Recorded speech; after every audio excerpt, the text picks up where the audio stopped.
When I was a little girl, I remember having thoughts that if I just fell out of a tree and broke my leg, somebody would love me, somebody would care about me.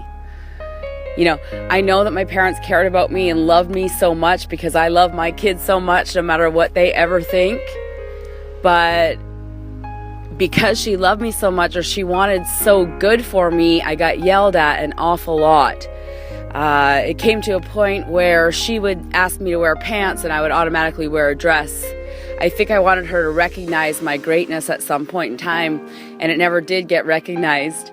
And by the time I was 12 years old, I really thought that I was pointless in this world, like I was of no value. And so for 10 years, I made really horrible decisions. Well, 10 years and beyond, but 10 years totally unaware that there was greatness inside of me. And so at the age of 22, I read a book called Think and Grow Rich. This was nearly 2 decades ago.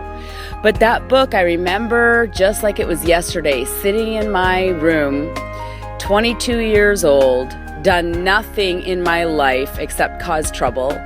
I was a waitress at this point in time. I had been introduced to door-to-door sales, and somebody handed me this book. And after about a year, I read it. And halfway through the book, I was completely awe-inspired at what it told me. I basically discovered that every single individual born onto the planet, me, you, your children, everybody, is born absolutely perfect. A ball of energy made from the emotion of love into this little physical body. And that every single thing that we think, believe, create, how we react, everything that we do is a habit that's taught to you by your parents, who was taught to them by their parents, and so on. And so I knew at that exact moment that my mission in this world was to tell every single child on the planet how great they are, how special they are, how smart they are, that they're absolutely amazing and the only one miraculous them to exist on the planet, and they have something to offer to the world. Even the children who are being diagnosed with ADD, ADHD, oppositional defiant disorder. How do I know this? Because I was a success coach. I've worked with thousands of people. Every single person I worked with the exception of maybe 1 or 2, had some sort of deep embedded belief of an inferiority complex that came from somewhere. And so here I am, the success coach, inspirational speaker, speaking from the front of the room. You were born absolutely perfect in every way and conditioned into mediocrity. And then I was going home and I was conditioning my own children into mediocrity completely unknowingly. See, I like to study things, and I've been reading parenting books for the last 15 years.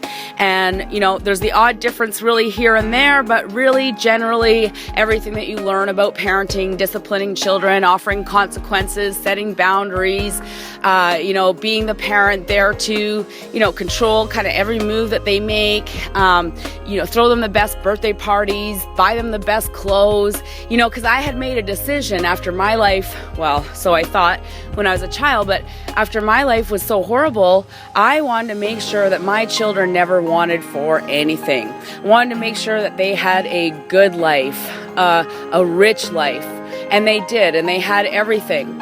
But at the end of the day, 3 out of 4 of my children were diagnosed with attention deficit disorder, my youngest being diagnosed with ADHD and oppositional defiant disorder. He was in grade 1, throwing his desk around the classroom is how bad it got before I met Tom. 3 years ago, in January 2011, I'm on a personal development cruise ship in the Bahamas. And 3 hours before we exited that 4-day cruise, somebody that I had met in the first hour and had spoken to several times throughout the weekend came over and he grabbed me and he said, "Bonnie, there's somebody you've got to meet." And he brings me over and he puts me right in front of Tom and he goes, "Bonnie, Tom, Tom, Bonnie. Bonnie, Tom's got a radio show." He was hosting a radio show, a blog talk radio show, which was a platform to interview highly successful people. And he's interviewed people from all over the world, and he's interviewed millionaires and billionaires. And so I had an opportunity to be on his radio show, all about personal development, helping adults reprogram the self-limiting beliefs in them that were put there by their parents, their upbringing, absolutely, completely unknowingly. You see, because I believe that every parent in the world loves their children as much as I love mine. And I had made a decision that I was going to do everything opposite than what my mom did when I raised my children. And I swore that they would always be happy and confident and that I would never yell at them. Well, the truth is I did yell at them. I did use negative consequences such as timeouts, removal of privileges, groundings, told them what they could do, when they could do it, what we were going to do for holidays, planned everything, did everything. I was an exhausted mother, absolutely hopeless, with 4 children between the ages of 6 and 12 that didn't appreciate anything that they had. And so after I met Tom, we became really good friends, and I realized he was very, very intelligent. And so I invited him to Canada to help me put together some workshops called the Foundation for Life. The dream that I had 20 years ago was to tell all the children how amazing and how powerful and how great they are, was to empower the children. But after all my training in personal development, I was working with the adults thinking that I had to become successful there, and then maybe I could go speak at the schools and teach the children what I knew about success and setting goals and start planting seeds in their mind at that time. I had no idea that Tom had worked with children for over 15 years, hands-on in his school.